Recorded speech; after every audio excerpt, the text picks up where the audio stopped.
Hi guys, welcome back. ഈ tissue വെച്ചിട്ട് എങ്ങനെ ഒരു ബട്ടർ പേപ്പർ ഉണ്ടാക്കാമെന്നാണ് ഞാൻ പറയാൻ പോകുന്നത്. അപ്പോൾ ഈ ടിഷ്യൂ ഏതാണെന്ന് മനസ്സിലാവാത്തവർക്ക് നമ്മളെ കല്യാണത്തിനൊക്കെ കിട്ടൂലേ, കൈ കഴിഞ്ഞാൽ തുടക്കാൻ, അതന്നെ.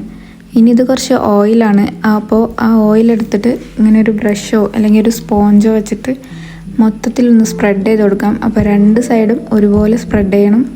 എന്നിട്ട് ഇനി അതിന്മേൽ കുറച്ച് ഓവറായിട്ടുള്ള ഓയിലൊക്കെ ഈ ഒരു ടിഷ്യൂ വെച്ചിട്ട് നമുക്ക് ക്ലീൻ ചെയ്തെടുക്കാം.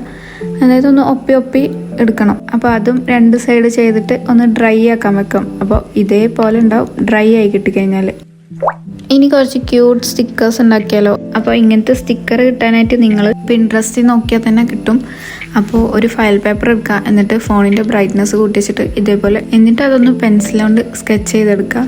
അപ്പോൾ ഒരു വിരലിങ്ങനെ വെച്ച് കൊടുത്തു കഴിഞ്ഞാൽ നമുക്ക് സ്ക്രീൻ ഇളകൂല. അപ്പോൾ നല്ല സുഖമായിട്ട് വരച്ചെടുക്കാം. അപ്പോൾ എല്ലാ പിക്ചേഴ്സും അതുപോലെ വരച്ചെടുക്കണം.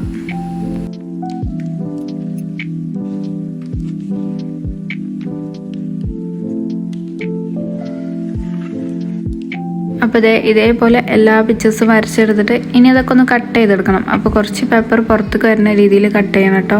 ഇനി കുറച്ച് പെയിൻറ്റിങ്സ് ഒക്കെ ആവാം. അപ്പോൾ പെയിൻ്റൊക്കെ അടിക്കലും അതേപോലെ പെന്നൊക്കെ വെച്ചിട്ട് ഒന്ന് ഹൈലൈറ്റ് ചെയ്ത് കൊടുക്കണം. അപ്പോൾ അതൊക്കെ നിങ്ങൾക്ക് കട്ട് ചെയ്യുന്നതിൻ്റെ മുന്നേ തന്നെ ചെയ്യാം കേട്ടോ. ആ പേപ്പറിൽ വെച്ചിട്ട് തന്നെ പെയിൻ്റൊക്കെ അടിച്ച് പെന്നൊക്കെ ആയിട്ട് വരച്ചതിൻ്റെ ആവശ്യം കട്ട് ചെയ്താലും മതി. ഞാനിപ്പോൾ ഇങ്ങനെയാണ് ചെയ്യണത്. അപ്പോൾ ഈ ഒരു ഫ്ലവറാണ് ഞാൻ ചെയ്തിരിക്കുന്നത്. അപ്പോൾ ഇതേപോലെ തന്നെ ബാക്കിയുള്ള സ്റ്റിക്കേഴ്സ് മൊത്തം ചെയ്തെടുക്കണം.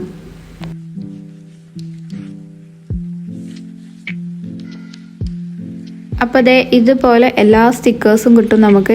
ഇനി നമുക്ക് നേരത്തെ ഉണ്ടാക്കി വെച്ച ബട്ടർ പേപ്പർ എടുത്തിട്ട് അതിന്മേൽ ഈ സെല്ലോ ടാപ്പ് വെച്ച് ഒട്ടിക്കണം. അപ്പോൾ വീതിയുള്ള ടാപ്പാണെങ്കിൽ ഒരു 2 ഒട്ടിക്കൽ തന്നെ സ്റ്റിക്കറൊക്കെ വെക്കാനുള്ള സ്പേസ് ഉണ്ടാവും. അപ്പോൾ ചെറുതായതുകൊണ്ടാണ് ഞാൻ 4 പ്രാവശ്യം ഒട്ടിച്ചത്.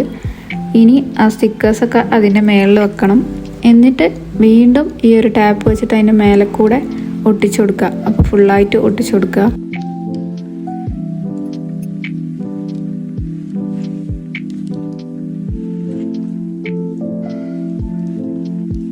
എന്നിട്ട് അത് ഇനി കട്ട് ചെയ്തെടുക്കണം. അപ്പോൾ കട്ട് ചെയ്യുമ്പോൾ നേരത്തെ വെട്ടിയുന്ന പോലെ തന്നെ കുറച്ച് പുറത്തോട്ടാക്കിയിട്ട് വെട്ടിയെടുക്കണം ഇതും. അപ്പോൾ ഇതുപോലെ കിട്ടും സ്റ്റിക്കേഴ്സ്. അപ്പോൾ നല്ല ഭംഗിയില്ല കാണാൻ, നല്ല ക്യൂട്ടായിട്ടുണ്ടല്ലേ. ഇനി ഈ സ്റ്റിക്കർ വർക്കിംഗ് ആണോ നോക്കണ്ടേ. അപ്പോൾ അതിനൊരു മിനി ബുക്ക് എടുത്തിട്ടുണ്ട്. അപ്പോൾ അത് ഞാൻ ഉണ്ടാക്കിയത് തന്നെയാണ്. അതിൻ്റെ വീഡിയോ ചാനലിലുണ്ട് എൻ്റെ, ഒന്ന് ചെക്ക് ചെയ്താൽ മതി. ഇനി നമുക്കതൊന്ന് പീൽ ചെയ്തിട്ട് അതിൽ ഒട്ടിച്ചു കൊടുക്കാം. അപ്പോൾ സംഭവം വർക്കിംഗ് ആണ്. അപ്പോൾ നിങ്ങളെല്ലാവരും ഒന്ന് ട്രൈ ചെയ്ത് നോക്കണേ ഇത്. അപ്പോൾ ഇനി ഇതേപോലെയുള്ള വീഡിയോസ് വേണമെങ്കിൽ നിങ്ങൾ കമൻറ്റിൽ പറയണം കേട്ടോ. അപ്പോൾ കൂടുതൽ ആൾക്കാർ പറയുന്നത് എന്താണോ അപ്പോൾ അത് നമുക്കൊന്ന് ട്രൈ ചെയ്ത് നോക്കാമല്ലോ. അപ്പോൾ ചാനൽ ഇഷ്ടപ്പെട്ട് കഴിഞ്ഞാൽ സബ്സ്ക്രൈബ് ചെയ്യാൻ മറക്കല്ലേ.